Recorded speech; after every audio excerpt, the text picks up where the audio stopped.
Waalaikumsalam. Alhamdulillah, alhamdulillahilladzi arsala rasulahu bil huda wa dinil haq liyudhhirahu 'ala dini kullihi wa kafa billahi syahida. Asyhadu an la ilaha illallah wahdahu la syarikalah wa asyhadu anna Muhammadan abduhu wa rasuluhu la nabiyya ba'dah. Allahumma shalli wa sallim ala nabil karim sayyidina Muhammadin wa ala alihi wa ashabihi wa man tabi'ahum bi ihsan ila yaumiddin. Wa qala Allah Ta'ala fi kitabihil karim, a'udzu billahi minasyaitonir rajim. Alam tara kaifa daraballahu mathalan kalimatan thayyibah ka syajaratin thayyibah asluha thabitun wa far'uha fis sama' tu'ti ukulha kulla hinin bi idni rabbiha wa yadribullahu amsala linnas la'allahum yatadhakkarun. Wa mathalu kalimatin khabithatin ka syajaratin khabithah istusat min fawqil ardi ma laha min qarar. Sadaqallahul azim. Jamaah subuh, jamaah Darul Hikam yang dirahmati Allah, alhamdulillah pagi ini kita masih diberikan umur kembali oleh Allah. Allah kembalikan roh kita kepada jiwa kita, kepada badan kita. Allah berikan kembali kita kehidupan, kesehatan, waktu, dan tentunya yang paling penting adalah keimanan. Pagi ini kita akan membahas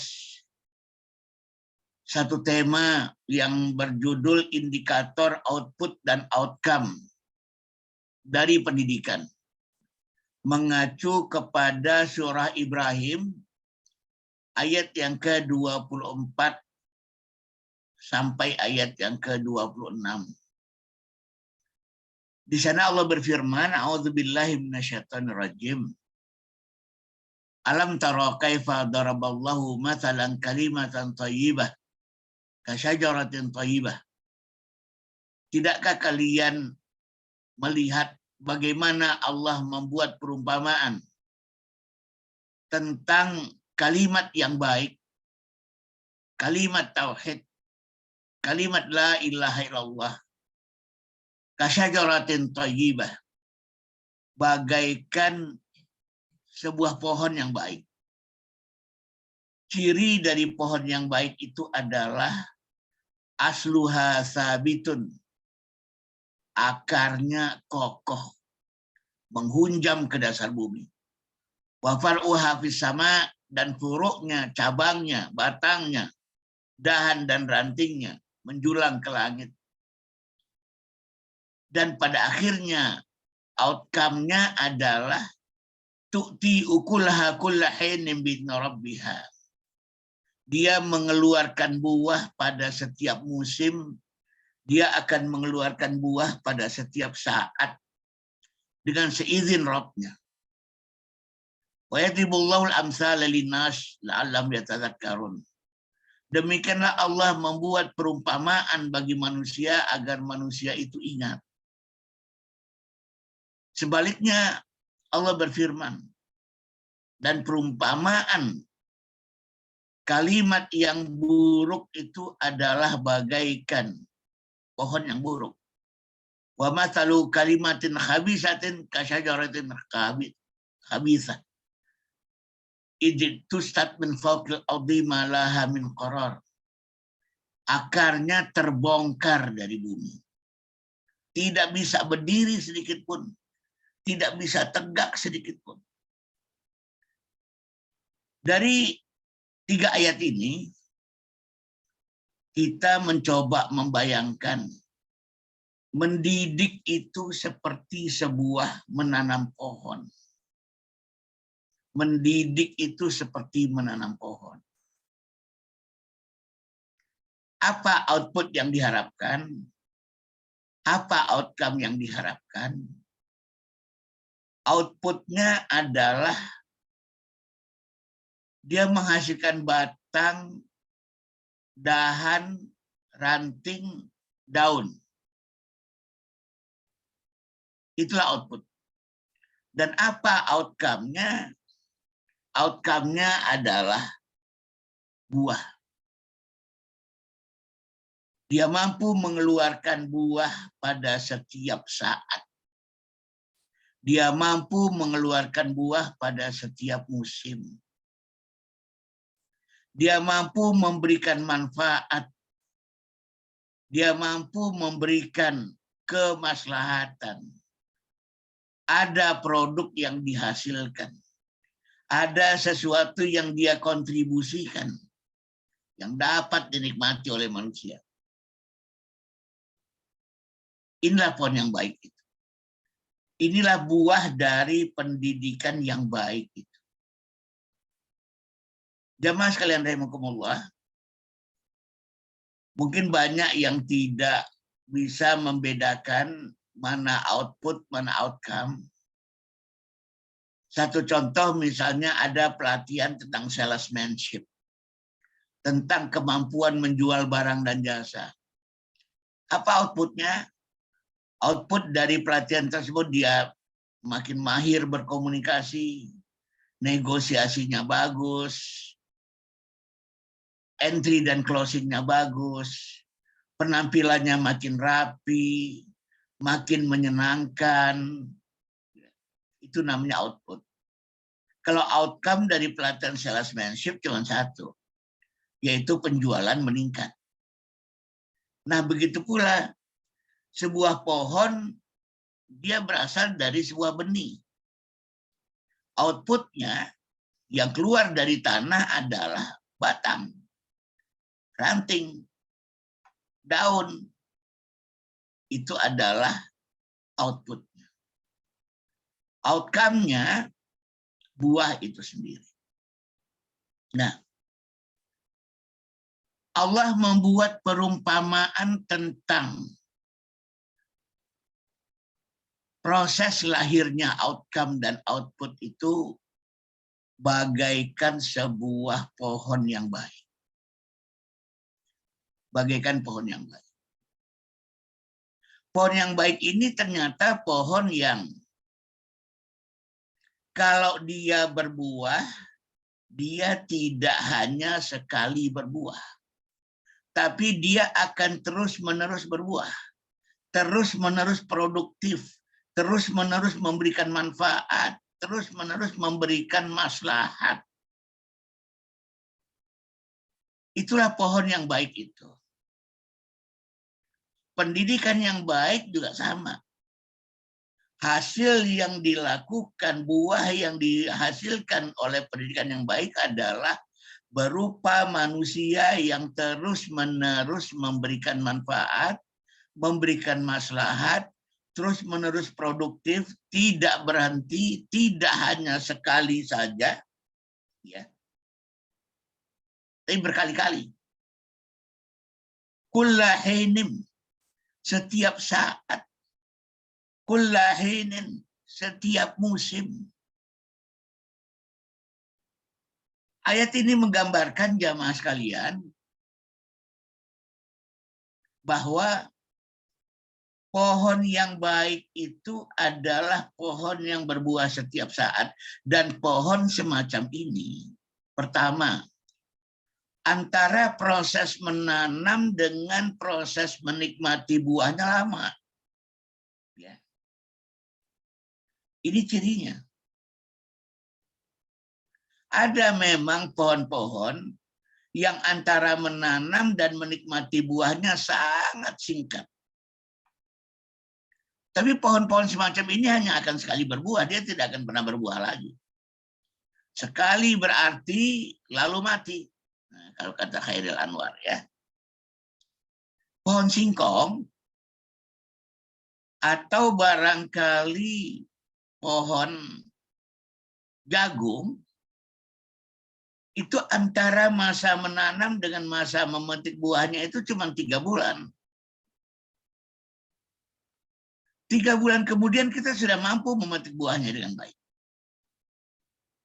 Cuma permasalahannya adalah dia hanya akan sekali berbuah. Sesudah itu dia tidak akan berbuah lagi. Sekali lagi, dia hanya akan sekali berbuah, sesudah itu tidak akan berbuah lagi. Jadi kita dihadapkan pada dua pilihan.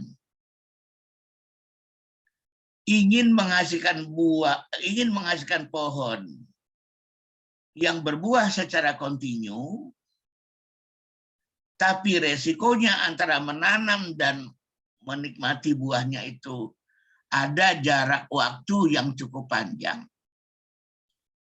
Atau sebuah pohon yang jarak waktunya singkat antara menanam dan berbuah, tapi dia hanya akan sekali berbuah. Nah, yang diinginkan oleh Rasulullah adalah, yang diinginkan oleh Allah adalah, yang pertama, yang berbuah berkali-kali, yang terus-menerus produktif, memiliki kemanfaatan yang kontinu. Tetapi dengan sebuah konsekuensi, dibutuhkan sebuah kesabaran pendidikan. Dibutuhkan sebuah kemampuan untuk merawatnya dalam waktu yang cukup lama. Dibutuhkan sebuah daya juang yang tidak sebentar antara menanam dan memetik hasilnya. Boleh jadi membutuhkan generasi. Kalau kita menanam pohon mangga barangkali, atau pohon duren barangkali, atau pohon jambu, boleh jadi kita yang menanam dan generasi yang sesudah kita yang akan menikmatinya. Tapi itulah semangat kesabaran. Semangat kesabaran.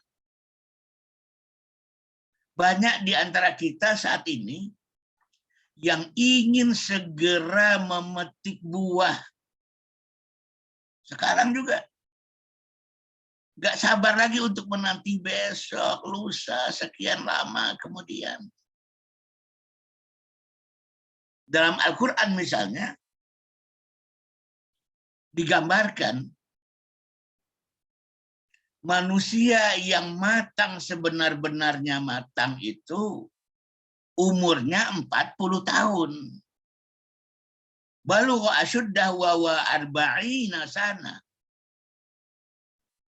Matang sematang-matangnya dan dia berumur 40 tahun, dan kita tidak cukup sabar untuk itu. Kita ingin segera memetik buah. Kalau perlu anak kita TK pun meraih berbagai macam piala dan meraih berbagai macam medali. Pada saat proses membentuk, bahkan dia udah dituntut untuk menunjukkan prestasi demi prestasi. Ada masa forming, ada masa performing, ada masa menanam dan merawat, ada masa mengeluarkan buah. Forming and performing. Terlalu banyak di antara kita yang pada usia-usia performing kita sudah, pada usia-usia forming pembentukan, kita sudah ingin menuntut performing pada anak-anak kita. 2 hari yang lalu saya menulis di Facebook tentang karakter. Proses pendidikan itu adalah character building, baru kemudian capacity building. Betapa banyaknya para pendidik, para orang tua saat ini, masa-masa character building, orang sudah dituntut untuk melakukan capacity building. Harusnya fokus di karakter dulu. Bukan les ini, mampu ini, bisa itu. Tapi apa yang terjadi? Yang terjadi adalah kita tidak sabar dengan segala proses itu. Kita ingin buah dari pendidikan itu segera kita dapatkan, segera kita nikmati, lalu kita berbangga-bangga. Pendidikan kami sudah berhasil. Prestasi-prestasi yang diraih ini, dan ini. Ini yang seringkali terjadi yang tidak sesuai dengan surah Ibrahim ayat 24 dan 26 ini. Ketidaksabaran. Padahal Allah mengatakan, wallahu yuhibbus sabirin. Allah mencintai orang-orang yang sabar. Termasuk sabar pada prosesnya. Masyarakat muslimin rahimakumullah, betapa banyaknya di antara kita yang layu sebelum berkembang. Pada masa-masa pembentukan, belum apa-apa manusia itu sudah berpikir tentang hasil, tentang buah. Masa kecil luar biasa berprestasi. Juara lomba ini dan juara lomba itu. Lalu kemudian sesudah itu yang bisa kita lakukan cuma bernostalgia. Bernostalgia. Betapa banyaknya barangkali penyanyi-penyanyi cilik yang waktu cilik itu benar-benar ya senang kita melihat mampunya menyanyi. Tapi sesudah itu ya layu sebelum berkembang. Mereka hebat di waktu kecil dan sesudah itu nggak jadi apa-apa. Ada lomba dai cilik. Wah, luar biasa. Saat dia masih kecil, dia sudah mencoba untuk berceramah, berpidato di atas mimbar seperti orang-orang dewasa. Bahkan dia kehilangan fitrah-fitrah kecilikannya. Saat anak-anak kita harus mengembangkan emosinya dengan baik, dia dipaksa untuk mengembangkan intelektualitasnya.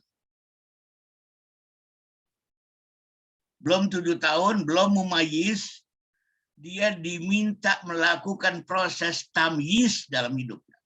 Apa itu? Baca, tulis, hitung. Baca, tulis, hitung itu kan proses intelektual.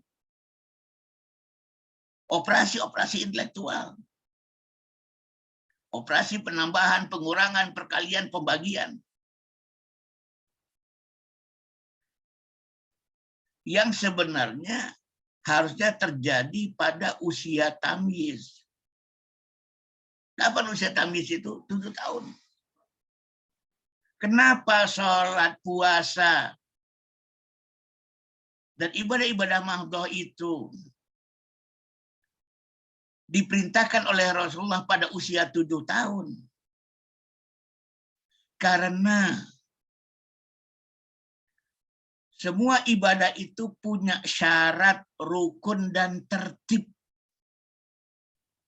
Syarat, rukun, dan tertib itu adalah sesuatu yang baru bisa dilakukan manusia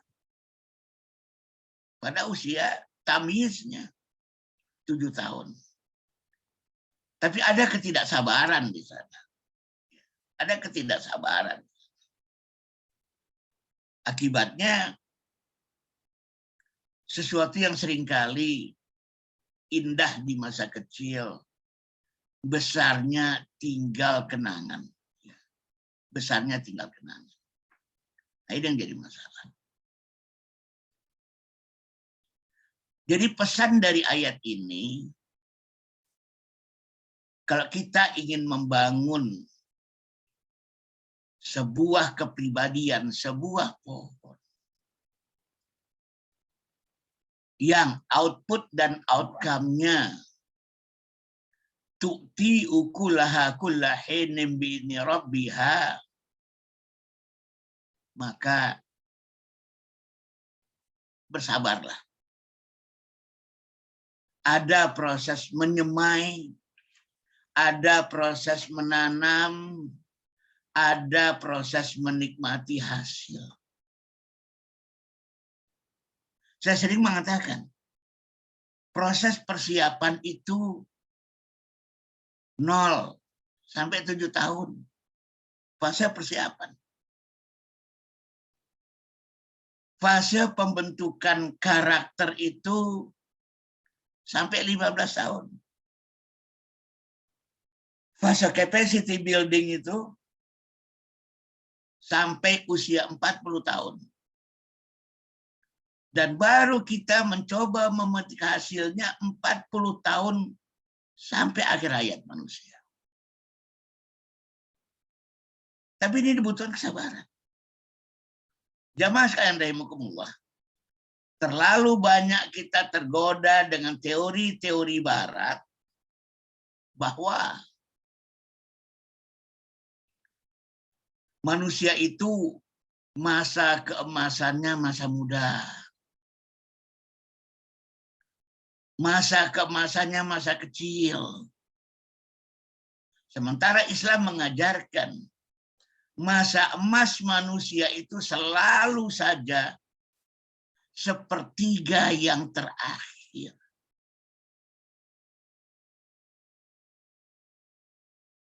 Malam yang terbaik itu sepertiga malam yang terakhir.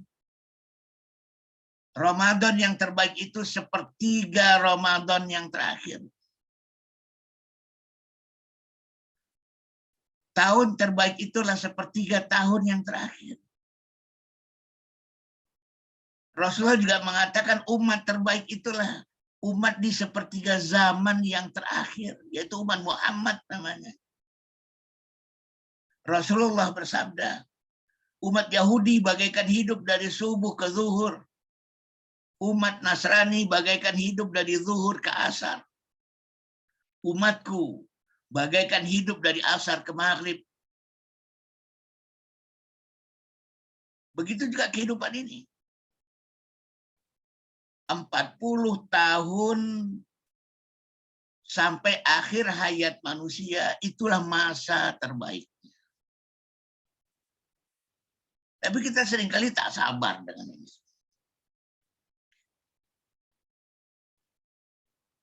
Masyarakat muslimin rahimakumullah, sudah diingatkan kepada kita, walal akhiratu khairul laka minal ula. Akhir itu lebih baik daripada permulaan.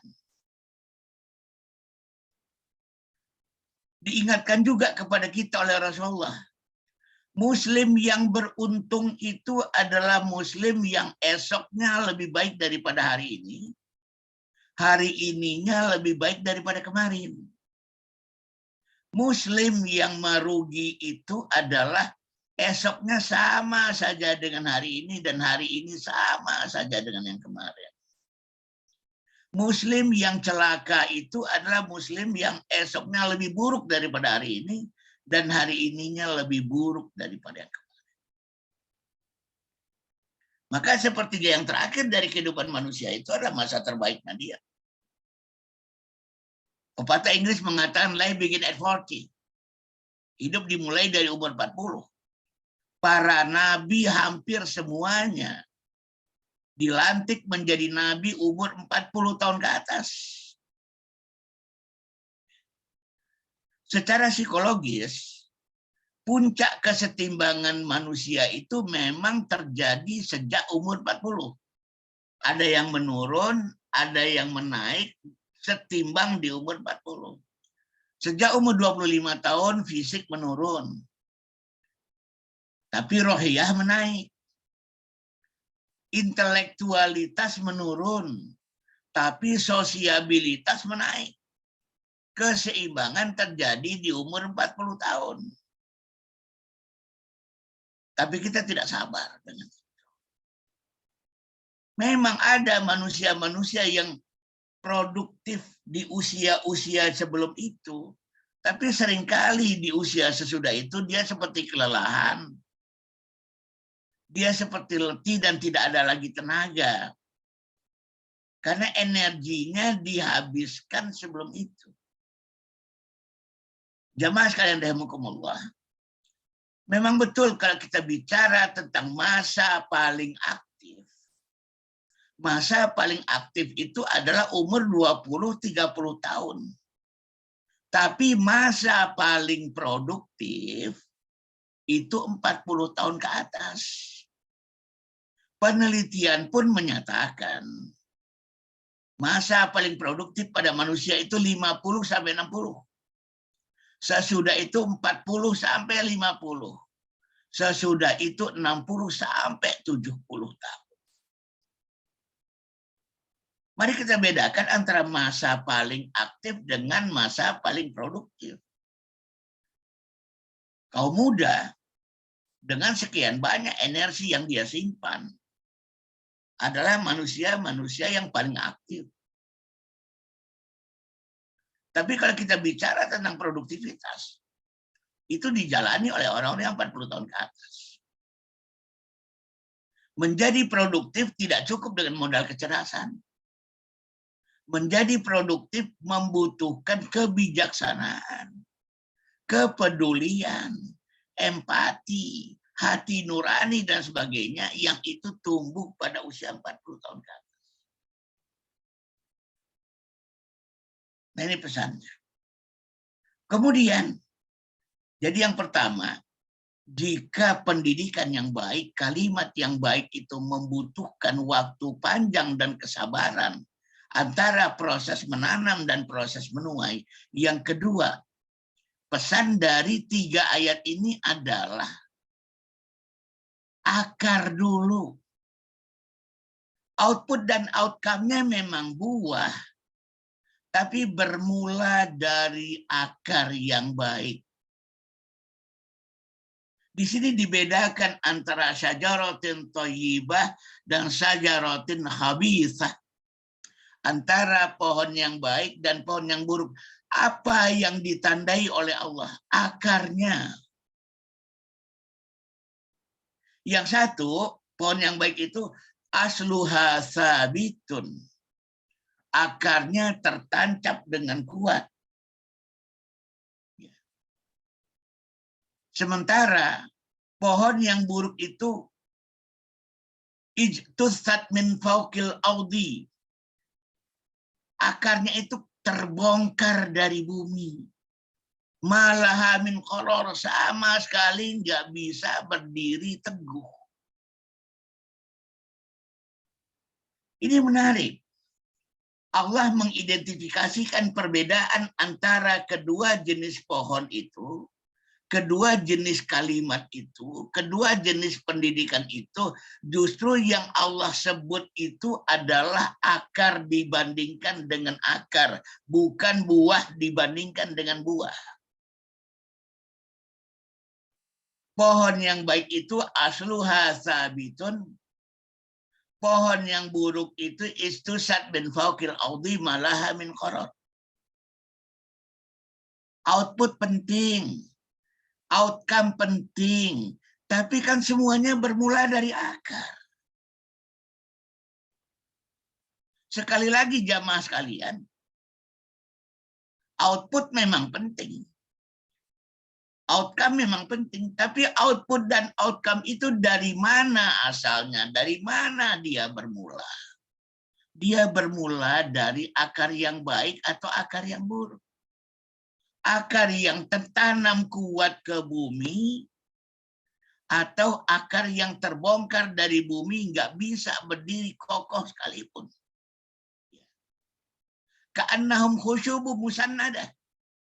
Bagaikan kayu yang tersandar. Allah gambarkan tentang orang-orang munafik itu. Ka'annahum khusyubun musannadah. Bagaikan kayu yang tersandar. Kenapa?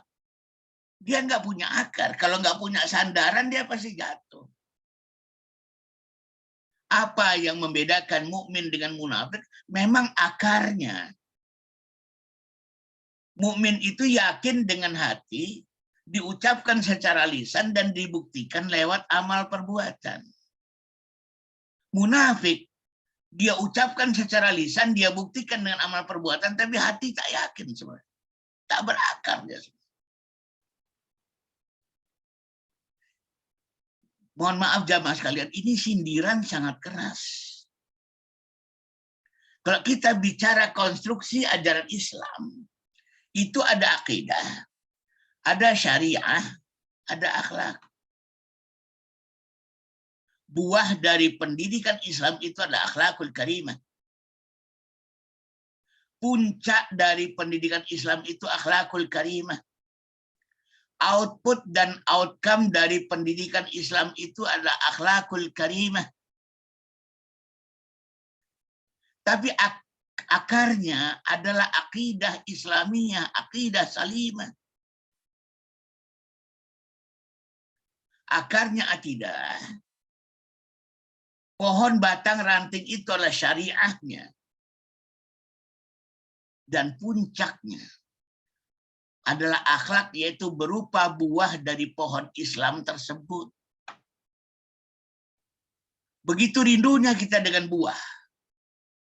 Sehingga kampanye pendidikan kita sering berbentuk kampanye akhlakiyah. Banyak sekali lembaga-lembaga pendidikan yang saya saksikan. Tawarannya, promosinya adalah manusia-manusia yang berakhlak mulia. Di satu sisi benar, karena muara dari seluruh pendidikan Islam memang akhlak.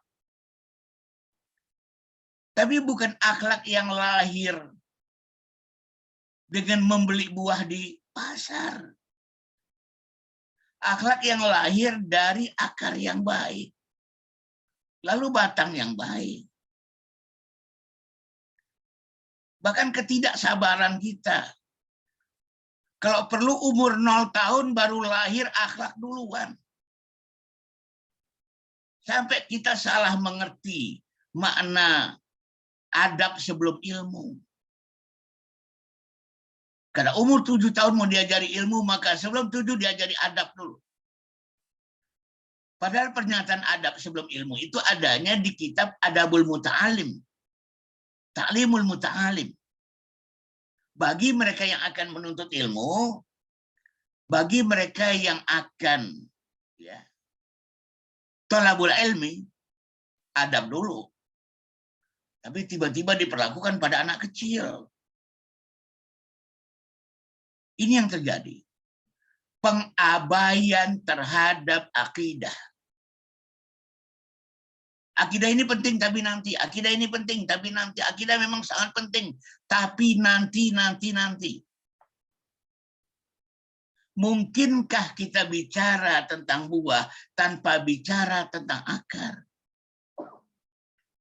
Ketika Allah bicara tentang kasyajaratin khabithah, Allah udah nggak bicara buah lagi.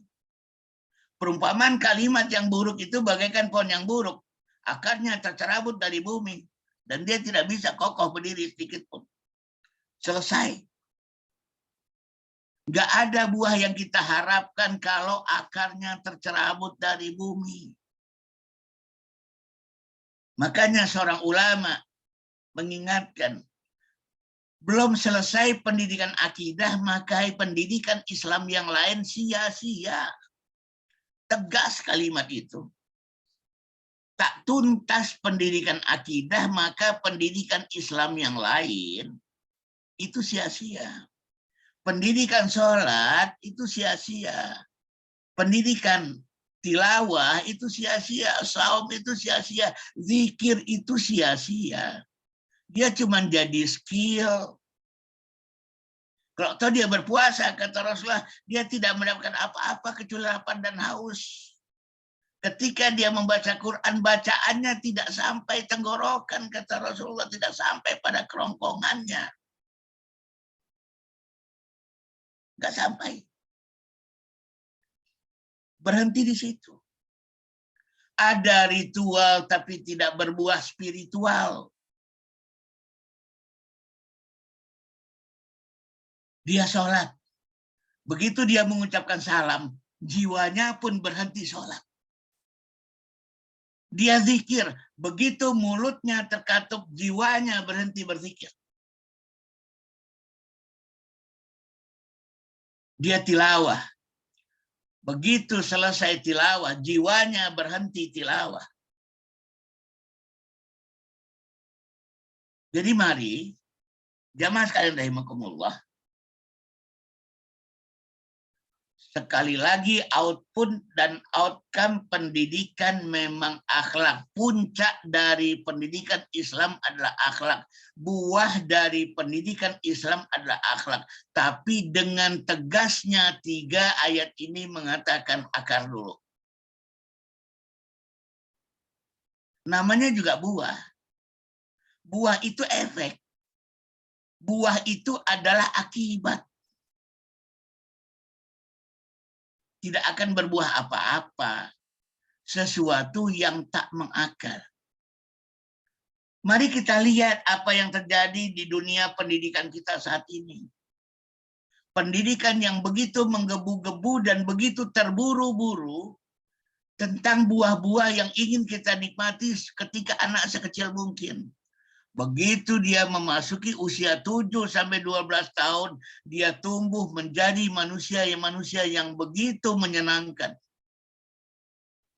Ibadahnya bagus, ya Allah, senang kita melihatnya ya. Akhlaknya bagus. Bahkan orang tuanya tak menyuruh dia membaca Quran, dia malah yang ngajak orang tuanya baca Quran. Umi, Abi baca Quran dia. Begitu dia memasuki usia 12 tahun ke atas, disuruh membaca Al-Quran 1 halaman saja ba'da maghrib, susahnya setengah mati. Ada tema-tema libur syariat saat ini. Anak-anak pondok kita, anak-anak pesantren kita, kalau dia pulang ke rumah, itu ada istilah libur syariah. Dengan alasan syariah itu kan capek. Syariah itu kan meletihkan. Sebelum subuh sudah di masjid itu kan meletihkan. Maka libur sejenak lah ketika pulang ke rumah. Ini produk-produk yang sekarang kita hasilkan. Karena kita tidak fokus pada akarnya. Tidak fokus pada akidahnya. Kita tidak fokus pada tauhid. Nah, masalah terjadi di sini. Terlalu banyak alasan yang dikemukakan, dan alasan ini alasan-alasan yang keliru. Kenapa tidak didahului pendidikan ini dari akidah, dari akar, bukan dari buah dan bukan dari batang? Ada yang mengatakan begini, akidah itu kan sesuatu yang abstrak, sementara anak-anak itu berpikirannya konkret. Maka nggak cocok diajarkan akidah pada anak. Nggak cocok ditanamkan akar dulu pada anak. Saya tidak tahu ini pemikiran dari mana. Betul bahwa akidah itu abstrak. Alladzina yu'minuna bil ghaib. Mereka yang beriman pada yang gaib, pada sesuatu yang memang abstrak. Tapi yang mengatakan anak-anak itu konkret siapa? Anak di bawah 7 tahun itu, jamaah sekalian, ada anak-anak yang penuh dengan fantasi, imajinasi, abstraksi. Penuh dengan fantasi. Fantasi anak-anak. Imajinasi anak-anak. Pada anak usia 5 tahun kalau dikatakan di atas awan sana ada puri raksasa berwarna ungu, dijaga oleh 2 ekor serigala berkepala singa, dia percaya itu. Anak-anak itu ketika dia ada di alam rahim orang tuanya, dia sudah bersyahadat pada Tuhannya. Ketika dia baru lahir, dia sudah diazankan, dilantunkan nilai-nilai akidah padanya lewat lantunan azan. Mereka melihat jin, melihat malaikat, melihat syaitan. Makanya kita ajarkan satu doa, kita doakan anak bayi baru lahir itu dalam akikahnya. U'idzuka bi kalimatillahi tammah min kulli syaitani wa hamma wa min kulli aini lamma. Aku perlindungkan engkau, wahai anak kecil, wahai anak bayi, dengan kalimat Allah yang sempurna, dari syaitan yang mengganggu dan dari mata yang menyeramkan. Mereka berinteraksi dengan dunia abstrak itu. Makanya anak-anak itu paling suka cerita. Cerita di antara mereka itu cerita hantu, cerita setan, cerita genderuwo, cerita ini, cerita itu. Saya tidak tahu siapa yang pertama kali mengajarkan bahwa anak-anak itu karena dia berpikir konkret, sementara akidah itu sifatnya abstrak, maka tak cocok akidah diajarkan pada anak. Jadi belum apa-apa konsep pendidikan kita telah mencabut akar dari tanah. Telah mencabut akar dari bumi, itu yang disindir oleh Allah. Di ayat yang ke-26 tadi. Bagaikan pohon yang buruk yang akarnya tercerabut dari bumi, itu start min fawqil ardi malaha min qarar. Akhirnya dia nggak bisa berdiri teguh sedikit pun, mudah terpengaruh. Mudah kemudian dirusak. Akhlak-akhlak yang indah di waktu kecil itu besar sedikit, akhlak itu udah nggak kelihatan lagi. Padahal indah sekali waktu kecil. Ada lagi anggapan-anggapan yang mengatakan anak-anak itu kan berpikirnya masih simpel. Sementara akidah itu kompleks. Jadi nggak cocok anak diajari akidah, nggak cocok diajari iman, nggak cocok diajari tauhid. Jamaah sekalian, memang betul. Anak-anak itu berpikirnya memang masih simpel, belum kompleks. Tapi yang mengatakan akidah itu kompleks siapa? Kok kita diracuni lagi oleh pemikiran-pemikiran yang lain? Kalau yang dimaksudkan akidah Nasrani, betul itu kompleks, rumit, kontradiktif bahkan satu dengan yang lainnya. Akidah Yahudi memang kompleks, rumit, kontradiktif. Akidah Hindu, akidah Buddha. Tapi akidah Islam dari namanya saja dia menunjukkan kesederhanaannya. Akidah Islam itu namanya tauhid. Tentang yang satu, tentang yang esa, simple. Dari namanya saja sudah kelihatan simpelnya. Kok tiba-tiba ada racun yang mengajak kita berpikir, ini akidah ini kompleks, anak-anak itu masih simpel, jadi nggak matching, maka nanti-nanti saja kita ajarkan akidah itu. Akhirnya, hal yang akan menyebabkan munculnya buah yaitu akar, malah kita abaikan dan kita berpindah ke tema-tema buah.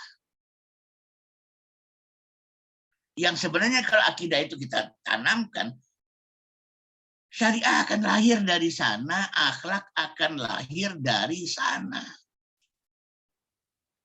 Akan tumbuh dari mahabbatullah. Ketika dia meyakini Allah itu Ar-Rahman Ar-Rahim, dia akan berakhlak dengan akhlak Ar-Rahman Ar-Rahim. Seperti hadis Rasulullah, berakhlaklah kalian dengan akhlak Allah. Apa itu akhlak Allah ya Rasulullah? Ar-Rahman Ar-Rahim. Sumber akhlak kita adalah akidah kita. Sekali lagi, sumber akhlak kita adalah akidah kita. Kemudian ada lagi yang mengatakan bahwa anak ini kan berpikirnya masih begini, anak ini berpikirnya masih begitu, maka akidah nggak cocok. Ayah bunda sekalian, mendidik akidah, mendidik iman dan tauhid itu kepada hati, bukan kepada otak dan pikiran manusia. Kenapa logika kita selalu mengatakan, karena anak kita berpikirnya masih begini, maka akidah belum cocok diajarkan pada dia. Karena anak kita berpikirnya masih begini, maka akidah belum layak diajarkan pada dia. Mendidik iman itu kepada hati, bukan kepada otak. Dia itu dididikkan, bukan diajarkan. Sekali lagi, iman itu tidak diajarkan, ayah bunda sekalian. Bapak ibu jamaah sekalian, iman itu tidak diajarkan.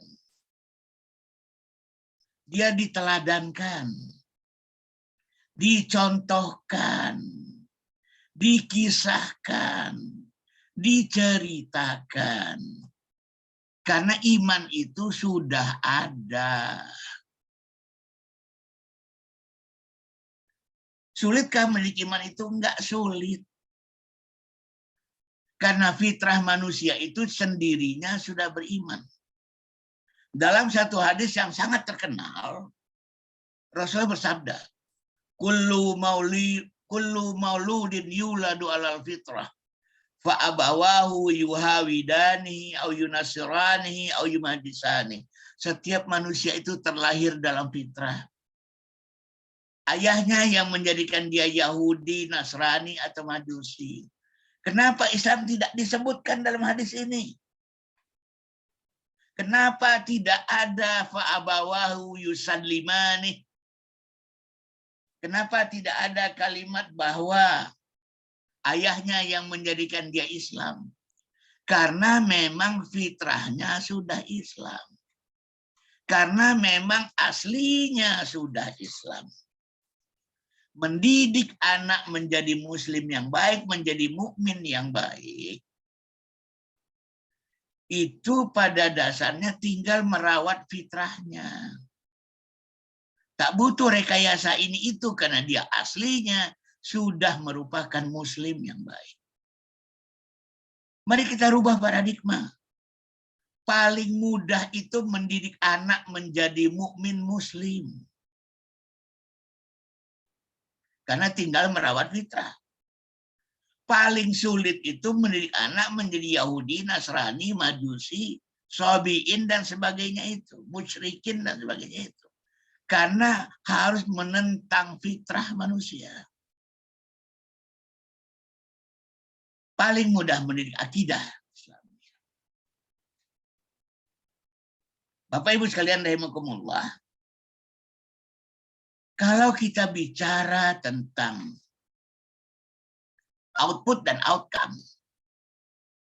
tentang buah dari sebuah pohon, maka itu juga terkait dengan bagaimana Allah memenuhi janjinya pada manusia. Karena buah-buah itu sebenarnya adalah implementasi janji Allah. Output dan outcome itu hanya akan terjadi dengan takdir Allah. Dan Allah berjanji kepada kita umat beriman ini, kita akan ditinggikan, kita akan dimuliakan, kita akan diagungkan, dijadikan umat terbaik, dijadikan ummatan wasatan hanya jika beriman. Semua janji Allah tentang buah-buah dari keimanan itu, tentang buah-buah dari keislaman itu, hanya bagi mereka-mereka yang beriman. Wala tahinu wala tahzanu wa antumul a'launa in kuntum mu'minin. Jangan kalian merasa hina dan jangan kalian bersedih hati. Kalianlah yang tinggi jika beriman. Tanpa iman itu yang nggak akan ditinggikan oleh Allah. Tidak akan ada outputnya, tidak ada outcome-nya. Kalau kita merindukan ketinggian-ketinggian, agar kita tidak bersedih, agar kita tidak merasa hina di hadapan manusia, maka mulailah dari iman. Mulailah dari akar pohon. Di ayat lain Allah berfirman, wa'adallahu alladzina amanu minkum wa amilus shalihat la yastakhlifannahum fil ardh. Allah berjanji kepada orang-orang yang beriman pada kalian dan beramal soleh, kalian akan dijadikan khalifah di muka bumi. Tapi apa? Wa'adallahu alladzina amanu minkum. Allah berjanji kepada orang-orang yang beriman di antara kalian. Iman ini sebagai penyebab dari keluarnya buah. Kalian akan dijadikan khalifah di muka bumi. Tapi syaratnya satu, iman dulu dong. Kuntum khairu ummatin ukhrijat linnas ta'muruna bil ma'rufi wa tanhauna 'anil munkari wa tu'minuna billah. Kalian akan menjadi umat yang terbaik yang dikeluarkan untuk manusia. Kalian memerintahkan yang ma'ruf, mencegah dari yang mungkar dan beriman kepada Allah. Masyaallah muslimin rahimakumullah, Allah itu tidak akan pernah mengingkari janjinya untuk meninggalkan kita, menjadikan kita khalifah, menjadikan kita khair ummah. Kalau toh sekarang seakan-akan Allah tidak memenuhi janjinya, lebih disebabkan karena syarat iman itu tak terpenuhi. Kita baru muslim, belum menjadi mukmin. Lalu kemudian kita mengulangi kesalahan. Kita didik anak-anak kita menjadi muslim-muslim yang baik, tapi tak menjadi mukmin-mukmin yang baik. Terlalu tak sabar melihat hasil berupa akhlak, berupa ibadah, dan sebagainya. Semua dilakukan bukan karena mahabbatullah. Kita jadikan sholat sebagai skill, ngaji sebagai skill, tahfiz sebagai skill, zikrullah sebagai skill. Maka tanpa sadar kita melahirkan manusia-manusia yang bagaikan pohon yang buruk. Istusat min fawqil ardi ma laha min qaror. Tercerabut. Tercerabut dari bumi. Ma laha min qaror. Tidak bisa berdiri teguh sedikit. Jamaah sekalian rahimakumullah. Bahkan pada skala keumatan, ketika kita tidak memulai dari akar, tiba-tiba kita bicara tentang buah, maka kita sering sekarang menghadapi organisasi-organisasi keumatan yang tampaknya besar tapi akarnya rapuh. Sekali lagi saya sampaikan, bahkan kita dalam skala keumatan sekarang sering berhadapan dengan organisasi-organisasi keislaman yang di permukaan dia besar, menghasilkan buah-buah yang baik, tapi sebenarnya akarnya rapuh. Suatu ketika di Mesir, umat Islam berhasil menggolkan pemimpin Muhammad Mursi menjadi presiden Mesir.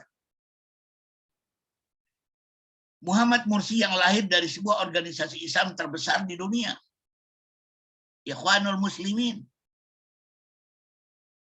Lalu dia berhasil menjadi presiden setelah Husni Mubarak ditumbangkan. Tapi apa yang terjadi sesudah itu?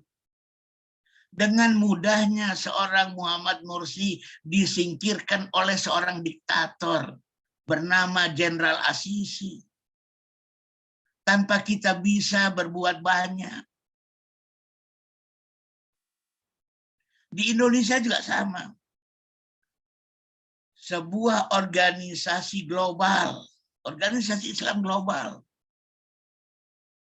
tiba-tiba dibubarkan begitu saja.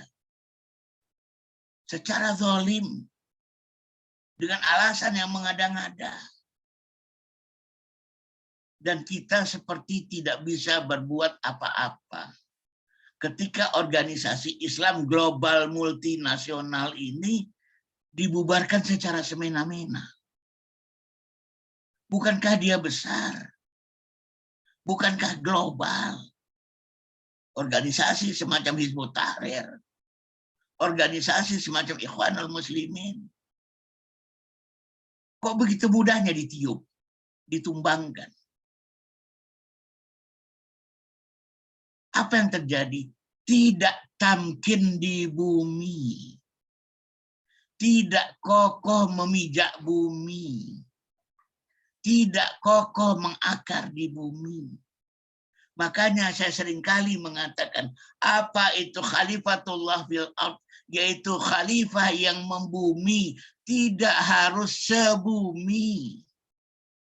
Sekali lagi, membumi, tidak harus sebumi. Alladzina immakkannahum fil ardh, yaitu orang-orang yang kami tamkin mereka di bumi, mereka yang kami kokohkan di bumi. Itulah tamkin. Khalifatullah fil ard adalah khalifah yang membumi, bukan semata-mata seluas bumi. Akar ini penting, agar nggak gampang ditiup angin, diterpa badai, dihantam gelombang, dihancurkan oleh bencana. Disinilah kita belajar tentang pentingnya sebuah akar. Sehingga saya ingat, sesudah Presiden Mursi di Mesir dijatuhkan semena-mena oleh Jenderal Asisi, waktu itu di Istanbul berkumpullah para ulama seluruh dunia. Pertanyaan besar yang harus dijawab ketika itu adalah, kenapa kita begitu rapuh? Dan kesimpulannya memang ketika itu, karena kita tidak tamkin, karena kita tidak mengakar. Lalu adakah organisasi Islam yang mengakar di bumi? Pertemuan ulama sedunia waktu itu di Istanbul menyimpulkan hanya ada 2 organisasi Islam yang mengakar kuat di bumi. Dia memang tidak seluas bumi, tapi mengakar di bumi. Dan kedua-duanya ada di Indonesia, alhamdulillah. Pertama Nahdlatul Ulama, dan yang kedua Muhammadiyah. Dunia mengakui kedua organisasi ini adalah organisasi yang memang mengakar. Asluha sabitun. Wafatuha fis sama tu'ti ukulaha kulla hinin bi'idni rabbiha. Nah, jadi pada skala personal maupun pada skala organisasional sangat terbukti bagi kita. Tidak pelak lagi. Output dan outcome dari sebuah pohon pasti buahnya. Kita ingin tanam pohon duren karena ingin menikmati buah duren. Kita ingin menanam pohon manggis karena kita ingin menikmati buah manggis. Kita ingin menanam pohon mangga karena ingin menikmati buah mangga. Tapi jangan lupa, sangat tegas Allah di 3 ayat ini, kata kuncinya adalah mulailah dari akar yang menghunjam.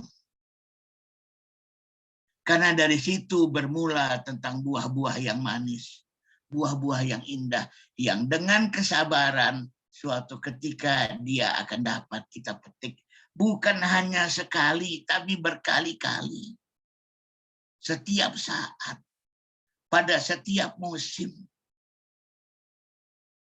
Siapapun yang bergerak di dunia pendidikan, mari kita bersabar.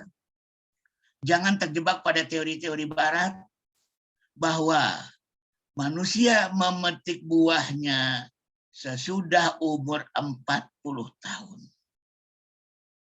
Betapa banyaknya sekarang juga manusia yang harusnya umur 15-40 tahun itu membangun kapasitasnya.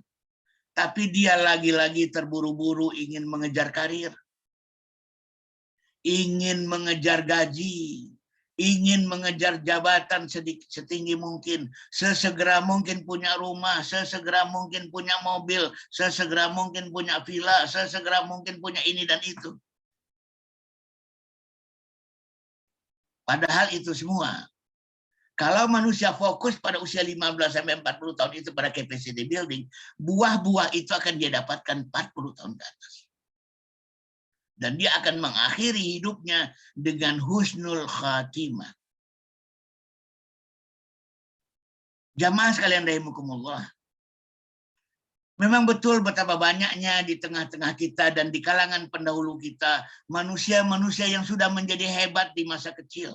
Betapa banyaknya orang tua yang kepingin anaknya seperti Imam Syafi'i. 8 tahun sudah hafal Quran.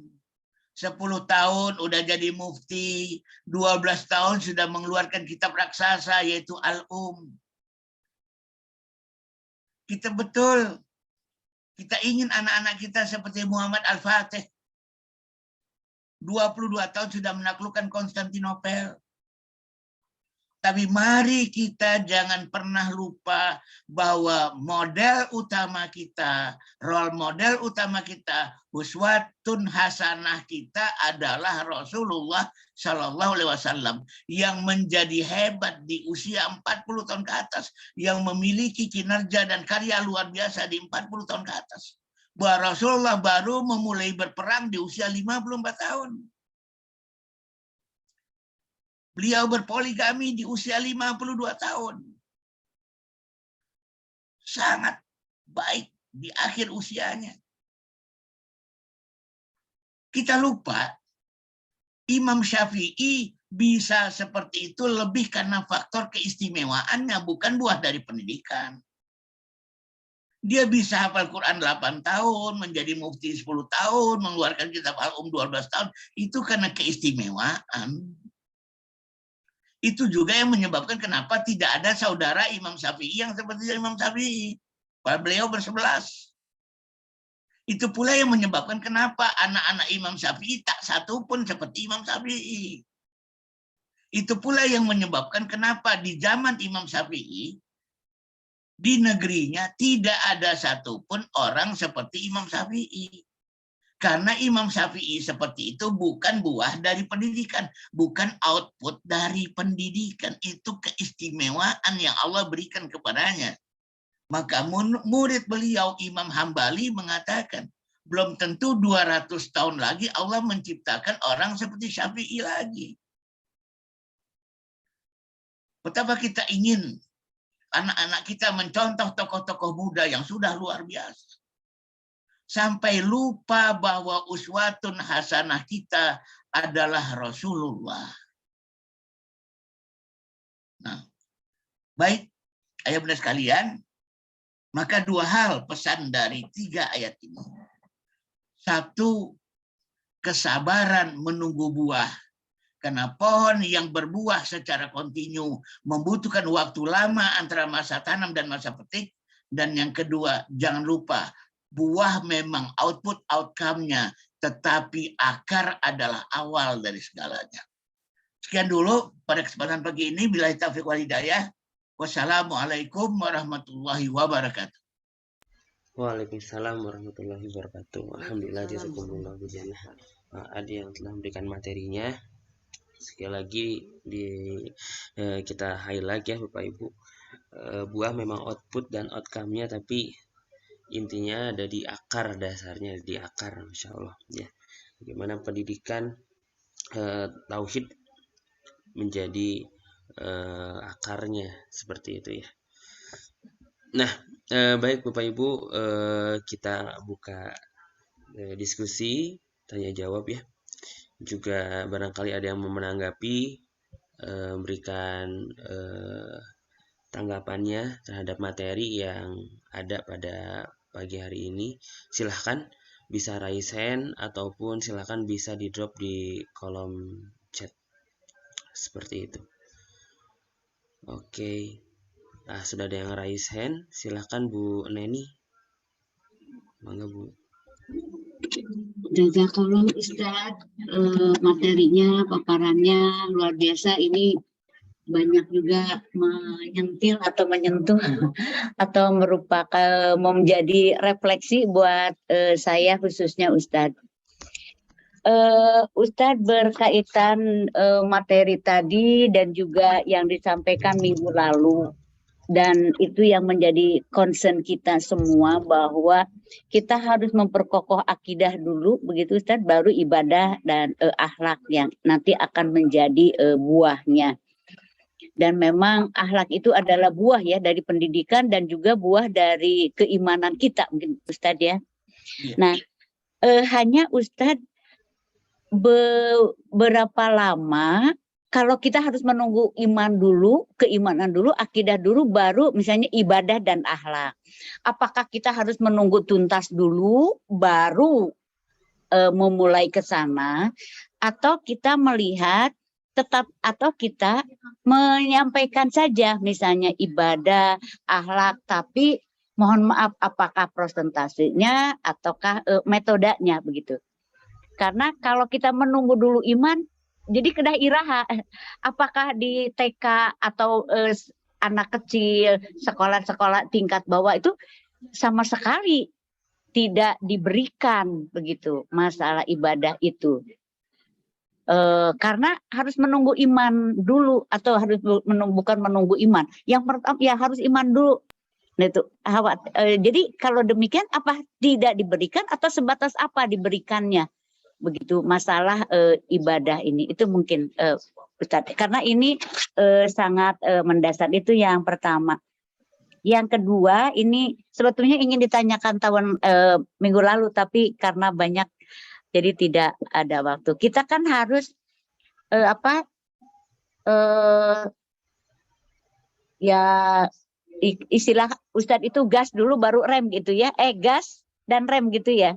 Nah jadi harus sebanyak mungkin mendorong untuk kebaikan begitu kan, baru hukuman gitu ya. Jadi didorong dulu untuk melaksanakan itu.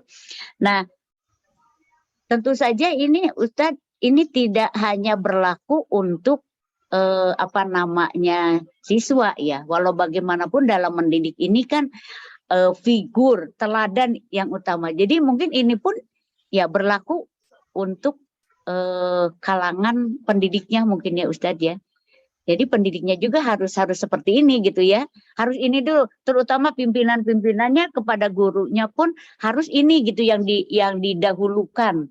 Begitu mungkin ya Ustadz. Bukan hanya untuk siswa. Banyak Ustadz, tapi cukup 2 saja supaya berbagi dengan yang lain. Jazakallah khairan katsira. Ya baik Bunda Neni. Jadi begini. Kalau kita bicara tentang pendidikan iman, pertama, pendidikan iman itu tidak susah. Yang kedua, pendidikan iman itu tidak lama. Karena sekali lagi, pada dasarnya manusia itu sudah beriman. Begitu lahir pun, bahkan satu-satunya pendidikan yang bisa dilakukan sejak dalam perut itu cuma iman. Yang lain belum bisa.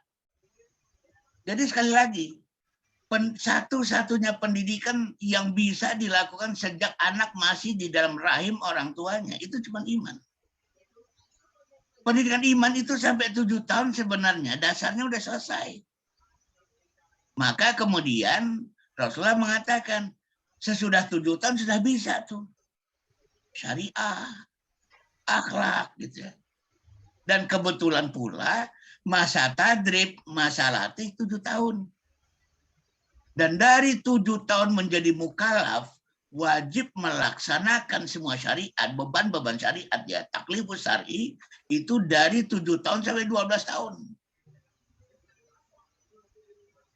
12 tahun manusia itu udah akil balik, paling lambat menurut syariat 15 tahun. Nah, jadi kalau kita bicara tentang pendidikan iman, nggak lama kok. Tidak butuh penantian yang panjang. Memang betul yang tadi saya sampaikan, kalau nggak salah dari Imam Al-Qurtubi ya, sebelum tuntas pendidikan iman, maka pendidikan Islam yang lain menjadi sia-sia gitu ya. Tapi jangan khawatir, masanya nggak lama. Masanya cuma sampai 0 sampai 7 tahun. Yang memang juga belum dianjurkan yang lain-lainnya. Kemudian, bukan berarti pendidikan yang lain-lain itu steril. Kenapa? Ada pendidikan-pendidikan yang dapat dilakukan lewat keteladanan. Ada pendidikan yang dilakukan lewat cerita dan kisah-kisah. Anak umur 5 tahun mungkin belum perlu diajarkan membuang sampah pada tempatnya. Tapi dia menyaksikan keteladanan dari orang tuanya. Bahwa orang tuanya selalu membuang sampah pada tempatnya. Ketika sang anak buang sampah sembarangan, di depan sang anak itu diambil sampah tersebut oleh orang tuanya, diletakkan di tempat sampah. Karena sekali lagi, mendidik keimanan tidak sama dengan mengajarkan keimanan. lebih banyak pada faktor-faktor keteladanan. Ketika ayah bundanya membaca doa dengan khusyuk, ibadah dengan hati, zikir dengan hati, tilawah dengan hati, itu akan memancar ke seluruh isi rumah itu. Bahkan akan menghasilkan anak-anak yang seperti tidak sabar. Bunda, kapan aku diajari sholat? Bunda, kapan aku akan diajari nutup aurat? Ayah, kapan aku akan diajari baca Quran dan sebagainya? Seperti orang yang sudah tidak sabar karena di dalam dirinya ada mahabbah. Cinta kepada Allah. Imam Ibnu Taimiyah dalam satu kesempatan pernah mengatakan, mahabbatul mahbub al mahbub min tamami mahabbatil mahbub. Mencintai apa-apa yang dicintai oleh yang kita cintai, bagian dari kesempurnaan cinta kita kepada yang kita cintai. Saya teringat dulu anak ketiga saya perempuan, ketika memasuki usia SD seperti tak sabar. Umi, aku kan udah SD, aku udah boleh pakai jilbab dong, gitu ya. Karena dia kepengen rupanya seperti uminya, udah nunggu rupanya, udah gak sabar rupanya. Ketimbang anak-anak yang iman itu belum terbangun dalam dirinya, walama yadkhulil imani fi qulubikum, belum masuk iman itu dalam hatinya. Tiba-tiba di TK diajari sholat duha, nggak tanggung-tanggung duha. Ketika ada anak yang tidak duha, guru TK-nya telepon ke saya. Pak Aat, nih ada anak yang disuruh duha nggak mau, apakah perlu diruqyah Bang Aat? Saya bilang yang perlu diruqyah itu gurunya, saya bilang. Orang dewasa aja nggak duha aja nggak apa-apa, kok masa anak nggak duha diomelin? Saya bilang. Diadakan itu yang namanya manasik haji di usia TK. Dia juga tidak melihat ada urgensinya manasik haji di usia TK. Sekarang pun rasa-rasanya manusia kalau belum berangkat naik haji ya nggak perlu manasik dulu lah. Yang paling penting kan inna sholati wa nusuki wa mahyaya wa mamati lillahi rabbil alamin. Sungguhnya sholatku, manasikku, hidupku, matiku untuk Rabb sekalian alam. Nah, jadi dua hal ya. Satu, memang harus dituntaskan dan itu nggak lama. 7 tahun pun sudah selesai. Yang kedua, ada yang berjalan seiring sebenarnya. Tapi berjalan seiring itu lewat apa? Lewat contoh, lewat keteladanan, lewat kisah, lewat cerita, lewat konsistensi, lewat disiplin oleh sang orang tua itu sendiri. Mereka yang kemudian menjadi contoh-contoh yang baik. Kemudian tadi yang kedua, tadi saya agak lupa, Bu Neni, mungkin sedikit diulang. Sebetulnya itu berkaitan dengan keteladanan, Ustadz. Jadi kita harus mendorong berbuat kebaikan atau ini daripada larangan-larangan, hukuman-hukuman begitu, Ustadz. Iya betul. Jadi sekali lagi, apa beda mendidik dan mengajar? Mendidik itu menularkan. Kalau mengajar itu mentransformasi atau mentransfer namanya. Karena mendidik itu menularkan, maka yang pertama kali kita dulu yang melakukan. Yang kedua, menularkan itu syaratnya ada 3. Pertama, kita dulu yang melakukannya dengan konsisten. Yang kedua, lakukan dengan tulus. Semakin tulus, semakin kuat daya pancarnya. Semakin tulus, semakin kuat pengaruhnya. Makanya nggak ada pendidik yang lebih baik daripada orang tua. Ketimbang guru dan sebagainya, bagaimanapun yang paling tulus terhadap anak kandungnya ya orang tuanya. Yang ketiga, semua yang dilakukan itu memiliki aspek rohiyah, dia sadari, dihayati. Ya. Ada nilai-nilai spiritual. Tidak asal baca doa, tidak asal berzikir, tidak asal tilawah. Kalau itu semua dengan getar rohani, itu daya pancarnya makin tinggi. Jadi sekali lagi karena mendidik itu adalah menularkan dan memancarkan. 3 hal itu memang mesti manusia lakukan. Pertama, dia menjadi teladan. Yang kedua, keteladanan itu dia lakukan dengan ketulusan yang tinggi. Dan yang ketiga, ada aspek rohiyah dari setiap yang dia lakukan. Makin kuat ruhiyahnya, makin tinggi pancarannya. Ketika itu walaupun anak-anak kita tidak secara formal diajarkan, tapi dia akan berpengaruh. Kita nggak ngajarkan doa sama anak ketika dia masih 6 tahun. Tapi dia akan hafal doa-doa itu. Karena dia melihat orang tuanya berdoa, berdoanya dengan penuh kekhusyuan dan ketulusan. Ada orang tua, saya ada kisah seorang ibu ya, kebetulan anaknya dosen di ITB, Teknik Elektro ya. Ibunya hafizah. Tapi dia tidak mengajarkan anaknya untuk menjadi hafiz.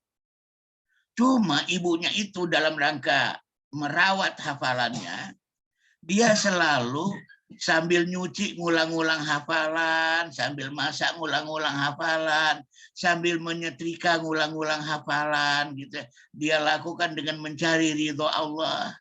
Dia hayati maknanya satu persatu. Itu anaknya hafal Quran. Anaknya itu hafal Quran, nggak diajari. Cuman setiap saat dia mendengarkan lantunan-lantunan ayat suci dari lisan bundanya. Dan yang bundanya bukan sekedar membaca, bundanya ya dia menghayati gitu. Sambil nyuci ya bundanya baca, sambil masak bundanya baca, sambil nyetrika bundanya baca, sambil ngejemur bundanya baca. Anaknya diajak, digendong dan sebagainya gitu ya. Nah gitu. Itu ada dosen. Hafalannya memang tidak 30 juz ya. Tapi selalu saja misalnya ketika saya melantunkan ayat, dia itu tahu. Dia itu hafal, dia itu lanjutkan gitu. Nah itu satu contoh ya tentang keteladanan. Gitu aja. Terima kasih. Insya Allah baik, turnuhun Bang Aan. Ada pertanyaan selanjutnya dari Umi Mari karena ini berkaitan ya sama barusan, langsung saja. Izin bertanya nyambung dengan Bu Neni untuk level SMA yang notabene sudah terbentuk oleh orang tua dan sekolah awalnya TK, SD, SMP, maka apa yang fundamental pendidikan agama yang harus diberikan di level SMA? Begini ya, mengingat yang paling terbengkalai selama ini adalah akidah. Di SD terbengkalai, di SMP terbengkalai, di SMA terbengkalai, di pendidikan usia dini juga terbengkalai. Jadi tetap saja di SMA itu yang mereka paling butuhkan tetap iman, tetap akidah, tetap tauhid. Apalagi mereka ini orang-orang galau, orang-orang bimbang dengan jati dirinya. Gelisah luar biasa, mengalami kehampaan spiritual. Mereka sangat butuh iman. Sangat butuh iman. Sehingga anak-anak SMP dan anak-anak SMA itu begitu butuh pegangan dalam hidupnya. Sehingga apapun yang terjulur akan dia sambar. Apapun yang terjulur akan dia pegang untuk menjadi pegangan. Pengedar narkoba menjulurkan bantuan duluan, dia akan pegang narkoba. Penggiat seks bebas menjulurkan seks sebagai solusi buat dia akan pegang seks. Agama yang kita tawarkan kepada mereka, mereka juga akan sangat pegang itu. Itu ciri mereka-mereka yang memang dididik menjadi remaja. tidak dididik menjadi pemuda akil balik, galau. Kegalauan itu solusinya iman mereka. Nah, makanya kenapa kemudian mohon maaf rohis begitu ditakuti oleh penguasa? Karena rohis itu yang kemudian menawarkan iman pada mereka. Kenapa bukan mata pelajaran agama yang mereka cari? Kenapa mereka lebih suka pengajian-pengajian yang diselenggarakan oleh rohis?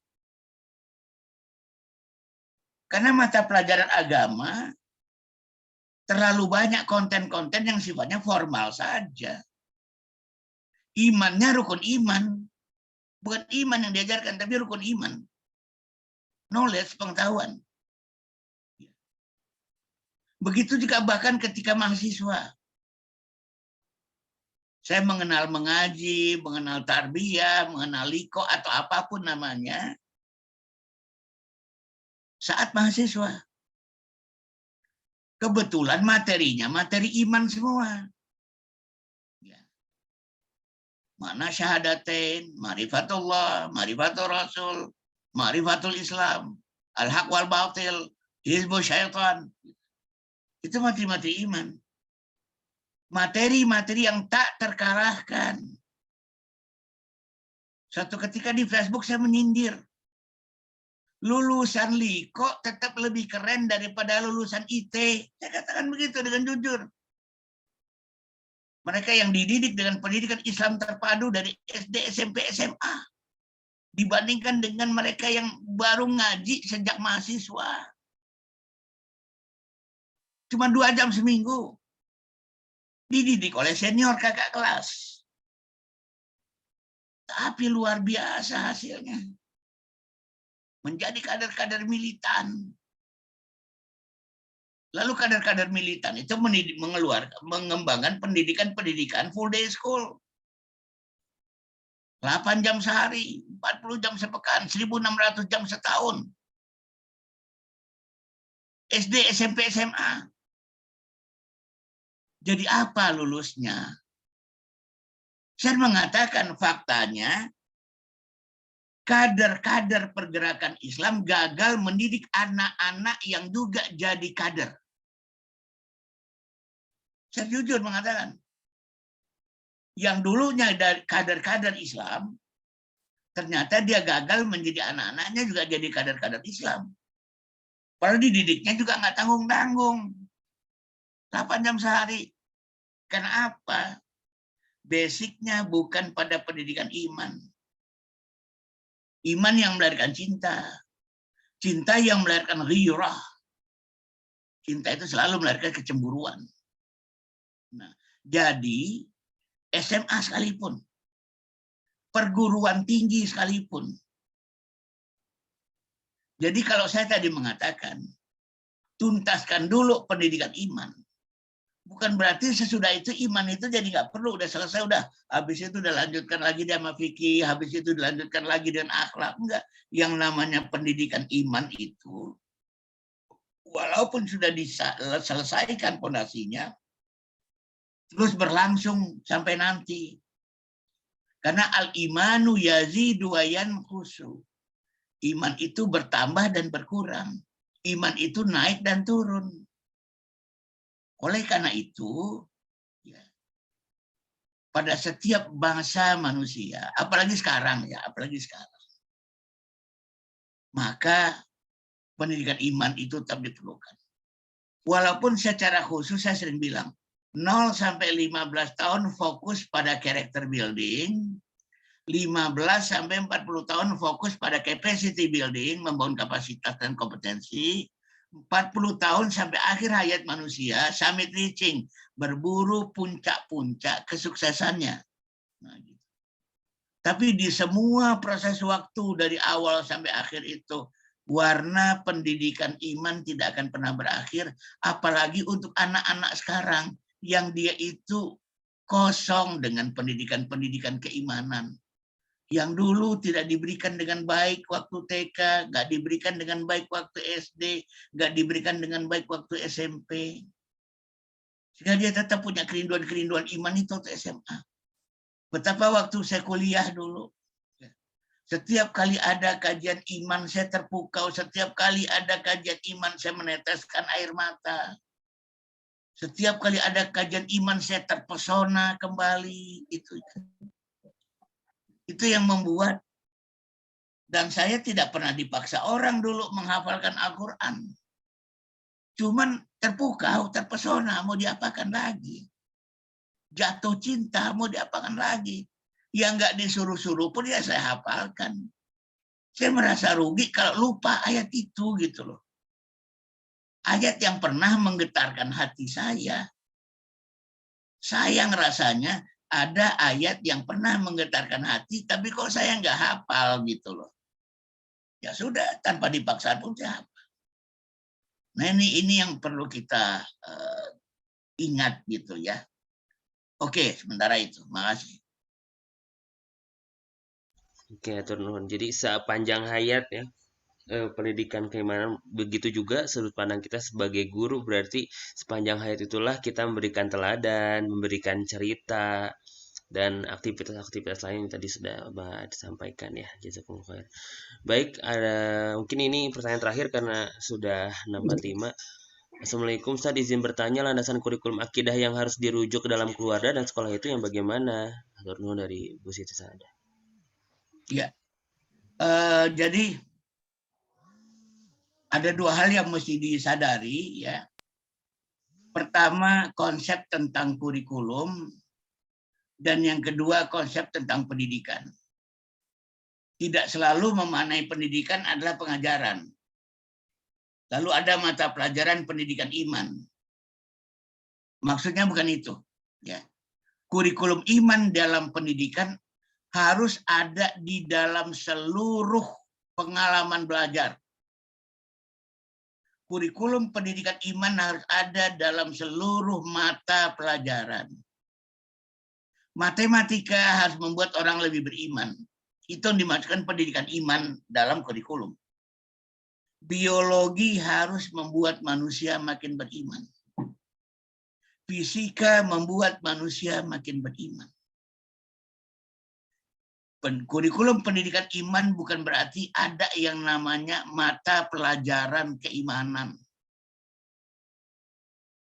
Tapi ketika kita mendidik bahasa, bahasa itu mengimankan orang. Apapun. Ya. Olahraga, kesenian, PPKN, dan seterusnya. Nah jadi, kalau kita bicara tentang kurikulum iman, kita tidak sedang bicara tentang mata pelajaran iman dan konten-konten iman. Karena itu hanya akan menjadi pengetahuan, bukan menjadi keyakinan dan kesadaran. Bukan berarti mata pelajaran iman itu tidak perlu, sebagai pengetahuan perlu. Kita bicara tentang mazhab i'tiqadiyah misalnya. Kenapa itu ada Murji'ah? Kenapa itu ada Syiah? Kenapa itu ada Jabariyah?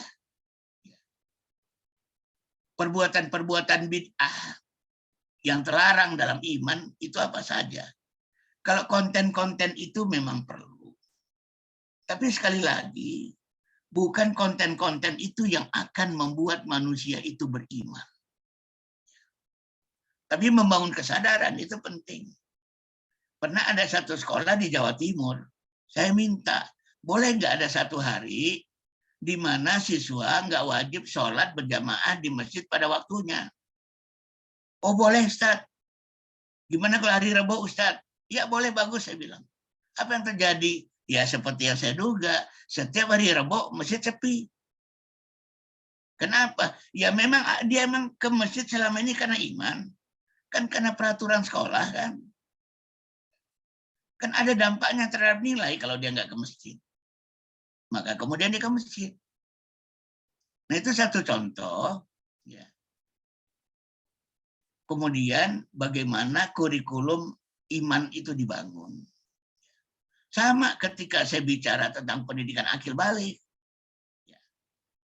pendidikan akil balik itu bukan kemudian ada mata pelajaran akil balik. Bukan kemudian ada konten-konten akil balik. Boleh saja ada. Tapi bagaimana seluruh proses pengalaman belajar mendewasakan mereka. Mereka yang menyiapkan kelas, mereka yang menyiapkan whiteboard, mereka yang membersihkan kelas, yang membersihkan, yang menyiapkan ini dan itu. Mereka mandiri dan sebagainya, mereka bertanggung jawab dan sebagainya. Nah, jadi bayangannya seperti itu. Nah, kemudian yang ketiga adalah iman itu ada rububiyatullah, ada uluhiyatullah, ada tentang asma wa sifat Allah. Kalau toh kita ingin membuat strata-strata, maka dahulukan uluhiyatullah. Sesudah itu, uluhiyatullah itu pendidikan-pendidikan iman di usia TK. Sesudah itu masuk ke rububiyatullah. Tentang Allah sebagai Rabbul Alamin. Tentang Allah dengan segala macam kekuasaan dan ciptaan-ciptaannya. Itu mulai SD, SMP mungkin. Nah, mulai memasuki SMA, lebih pendalaman tentang nama-nama Allah dengan sifat-sifatnya. Bagaimana implikasi-implikasi. Implikasi Ar-Rahim itu apa? Implikasi Ar-Rahman itu apa? Implikasi Al-Ghafur itu apa? Implikasi dari Al-Qawi itu apa? Lebih ke implikasi-implikasi iman dalam kehidupan sehari-hari dengan mendalami nama dan sifat-sifat Allah. Nah, begitu. Jadi kalau ada kemudian stratifikasi, lebih ke hal-hal yang semacam itu. Dahului dengan uluhiyatullah, ketika mereka itu SD masuk ke rububiyatullah, ketika mereka sudah mulai SMA dan seterusnya, mulai ke nama dan sifat-sifat Allah berikut segala macam konsekuensi dan implikasinya. Allah itu Ar-Razzaq, Maha memberi rezeki. Tetapi begitu banyaknya manusia yang takut dengan rezeki Allah dan tidak tahu caranya menyebut rezeki Allah. Nah, kita udah bicara hal itu di usia-usia yang berikutnya gitu ya. Sekali lagi, sebagian besar tidak dalam bentuk mata pelajaran, tapi lewat pengalaman-pengalaman belajar.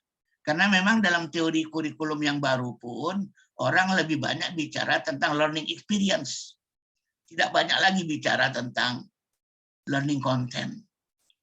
Nah, itu aja ya, Bapak Ibu, ayah bunda sekalian, jamaah sekalian, dari saya cukup sekian. Terima kasih. Alhaqqu rabbik fala takunanna minal mumtarin. Kebenaran datang dari Allah, semoga kita tidak termasuk golongan orang-orang yang ragu.